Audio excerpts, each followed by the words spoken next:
Hello everyone, Kurt over here, and welcome back to another episode from Holdfitter Labs.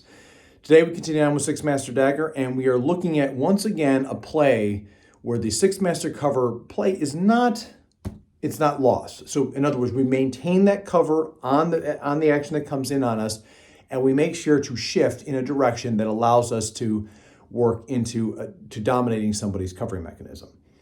So like I said last week, there's examples in the text where you start to see things like, hey, I have made this parry and I have turned without abandoning the parry of the Sixth Master.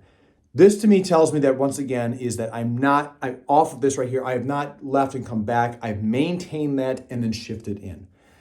This is also very interesting because essentially he talks about how I've moved to the reverso side, which tells me that you may have done a rolling motion again. So that concept of mezza volta, of receiving coming in and turning over to one side or the other, I think that's a very, very, very important part of this right here, because again, what does it signify to us?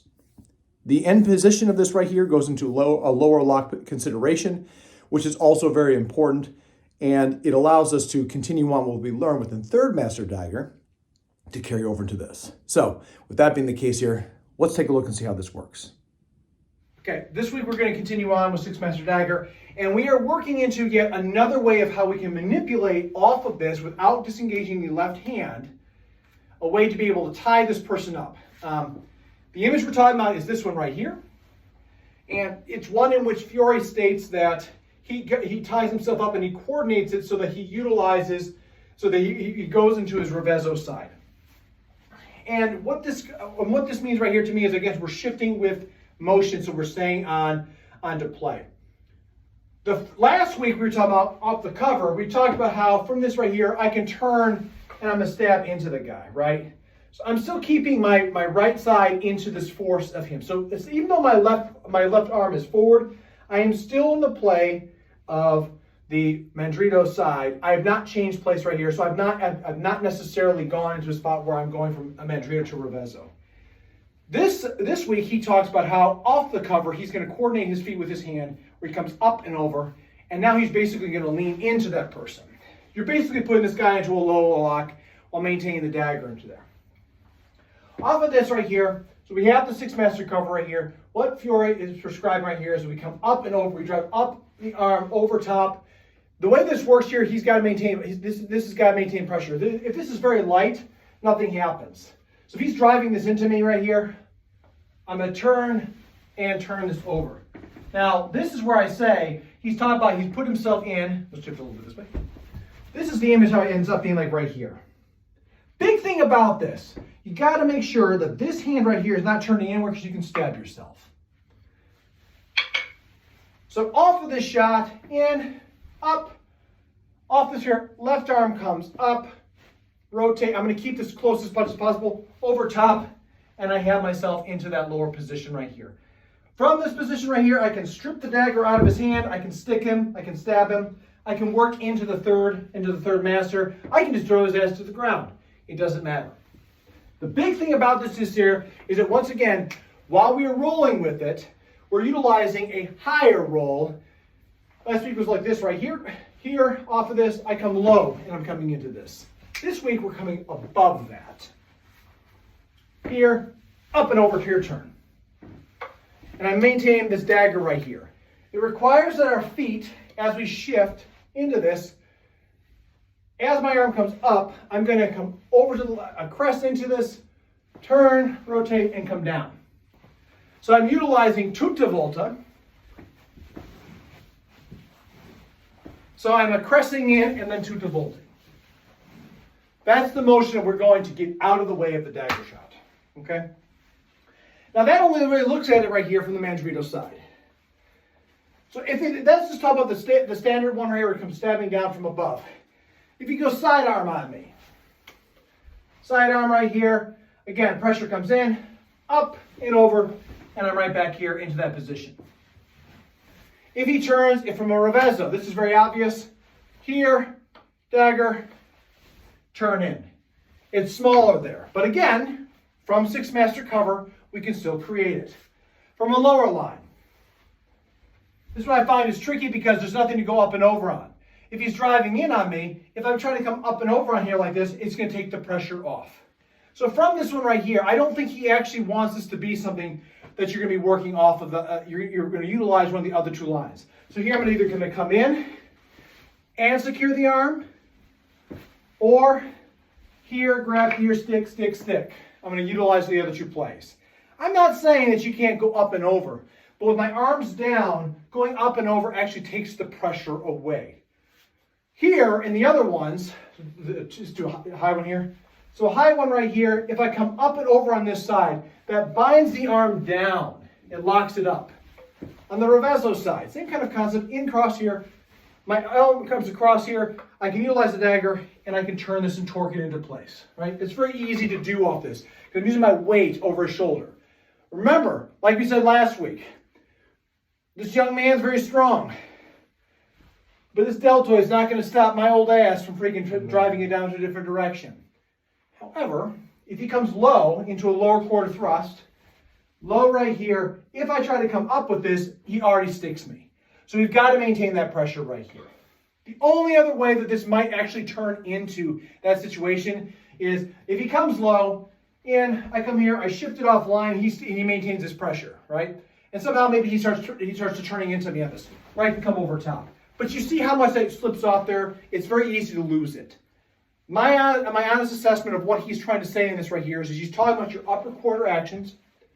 And if you talk about a lower one where it comes to a low line sticking method, coming low off of this and work one of the other two plays that you have in use. Lots of opportunity in there to do other things with this. The big thing about this right here, it's very important, is that essentially off the cover, you're going to choose one or the other way. To me, this is where it starts turning into a very, what am I going to try to do here? Remember, in the adversary section, right before the adversary section, he talks about how you have to assess your opponent's strengths and weaknesses. In this case right here, it may make it, so if he was shorter than me, it may make a lot more sense for me to come over top on him, right, and to lock up the arm. Or it may actually make more sense that if I do this right here against someone who's taller than me, because as he's coming down with this, I bring him down to my level. Or if he's shorter than me, he comes in with that shot to the squat. So here, it may just be easier to come over top and work this way because I don't have to go up and over as much. The pressure and contact that we have here, the pressa, the grip that we have, the contact we make with the other person, if I let that go, well then I'm in trouble. Okay, I'm in trouble and I no longer am in control of the person coming at me.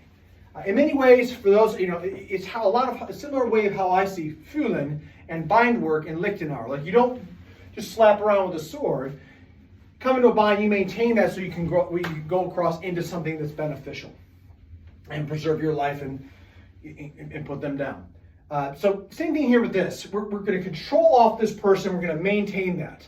Because remember, if we have a situation where, again, my dagger's in a scabbard, well, let's just tuck to my, he comes in with a shot, come right here, I shove him off, I come right here with this, up, over top. Now I'm in a spot right here where I came over this way. And again, I grabbed it the way like I said before. It was easy for me to grab it this way. Stuff happens. But the rotation in Montana that actually happened here is the same thing. Or maybe he decides to, in this case, again, pops in, pop, I shove him off this way. And now it's a lot easier for me because he went low, just to maintain that pressure into him like this. Maybe that's easier. The point being is that off of that contact, you either can go up with that or you go low with it. You suppress them. The first one that we just demonstrated there is if he's pressing hard against me. That's my opinion. Here, he presses hard, roll with it. Just go with it. Let his pressure go forward. It's like releasing. In the German traditions, it's to clear it. Later in Fiore, it's how you cut the thumb and why you might cut the thumb. We'll talk about that later. But if I've won this, if he's got a soft response, and he comes off just do the reverso, here, and he's weak in this, just turn it in right here and stab him in the chest. Just bind and walk right into this because I can use my strength here, advantageous right here because he doesn't have it anymore. But that right there is essentially what I see this play actually talking about. It is a lot of fun to play with right here in drill, but in reality is, remember, every contact you make, hard hits, right? I'm not saying hit hard, that's the thing that I think he's talking about. If he's got maybe he's got clothing on afterward, clothing. Maybe he's got like a vambrace here that's hidden underneath a coat hardy, right? He comes in with that, boom, And I'm like, oh God, that normally would just put a guy's arm out this way. And he's actually continuing to come in at me. Well, as he's continuing to come in, that's where that rotation still works. If he's unarmed and I slap into him, boom, and from this position right here, he goes soft with this. Well, I can use my point right here to come right here and top and turn him right back in. Both are viable. Situation dictates. So you can see with the video here that this right here is, in my opinion, it's another quite dynamic situation. When you have that rolling and turning situation where you're using all of your hips against this signifies a couple different things to me. So if I put the dagger out here and I have two hands on one, we've talked a little bit about this before within First Master and also within Second Master, that essentially one hand cover, that might be a bad situation, but if I put two hands up here, that defeats one hand and then we can equalize in different directions. In this case right here, I'm automatically going into a two-handed cover. And on top of that, I'm also reinforcing a very important consideration here is that once I lock this in place, lock it down and put all the weight on top of that. Because if this is a big person, you may or may not, like if this is a big person, their arm, like I said, like they're 240 pounds and you're like maybe 190 pounds. That is a stark difference. 50 pounds, 50 plus pounds is not something to be like, oh yeah, whatever, it's only 50 pounds. When it's talking about something that's moving on you, that is a very huge consideration. So the question then comes into like, okay, what happens if their arm, so now it comes into the converts like, okay, well, if their arm is in this place, well, their arm probably weighs like, let's say on a good day with, with all the stuff that may be on there, clothing, maybe armor, etc., maybe 40 pounds, right? And that might be a big arm, I don't know. But that's not going to outweigh, if they're in a disadvantaged position, that's not going to outweigh somebody's 190 pounds in that moment. So now their grand total of 240 means nothing against the person's totality of the 190 against the 40 position. So I love this play and plays like it because to me it signifies that once again, Fury is not saying go up there and meet with just strength, gotta win. He's talking about use your awareness, be smart about this, and walk in and move into a position where you observe and you can use your strengths where they're necessary. In a previous video, I talked about how I work with men and women of all different shapes and sizes. And one of the things about that right there, I tell them, I can't fight like you and you can't fight like me. And you have to find the points where your weight total balance outweighs the arm or the appendage or the consideration in play. If you're trying to fight all of me with a smaller weight, strength, and everything else, you're not going to be able to push those things away. However, if we shift that angle and work into it so it's just a limb or just an arm or a wrist or the leg and shift it with effective strikes, now your weight and mass is much more effective. And that's what I really see about this right here. His turning to the reverso side, as he states, is a way to be able to leverage weight and to stop an arm. A lower lock position does not mean that the person is just going to submit. There was a great video out there I saw. I can't remember where I saw it. I want to say it was either Icy Mike. But talk about how there's some people out there, and I was taught the same thing in the Marines. Just because you put somebody in a lock does not mean that person's going to know that they're in a bad situation. They may not have had the training to be like, oh, this is a bad situation, it's going to tear up my shoulder. It's amazing how much people will push to different directions right here. This type of play is a way not to only just leverage and turn over, it is a way to also make sure that if you have to maintain somebody down there who does not realize that they're in a bad situation, they could be maintained and controlled. And you have a dagger position right here so that if you have it, it's out of place, it's out of line, and you can strip it out very easily, and you can move into a takedown, as was seen in the video, into such a way that allows you to work on the person. Remember, in this period of time, you might be wearing any manner of type of stuff that's out there. And those are very important pieces to consider when doing historical martial arts. It's not just one technique. You have to look at the totality of the body. And plays like this right here really, really reinforce that observation in my mind. So with that being the case here, everybody, that's going to wrap up the video here. Thank you so much for tuning in with us. I hope this was something interesting for you. And I hope that you enjoyed how this turned into place here and we can find ways to make the dagger work. You see that kind of play everywhere in manuals with historical martial arts, and where you're utilizing that kind of play to go into this. These plays of Six Master Dagger, I literally just was talking to a friend of mine the other day. They're just baton plays that we did within the Marine Corps too, which is hilarious. And I thought, I was like, wow. Yeah, so pairing up, doing the reinforced, coming up here and doing follow-on strikes. That was a basic play that we did here.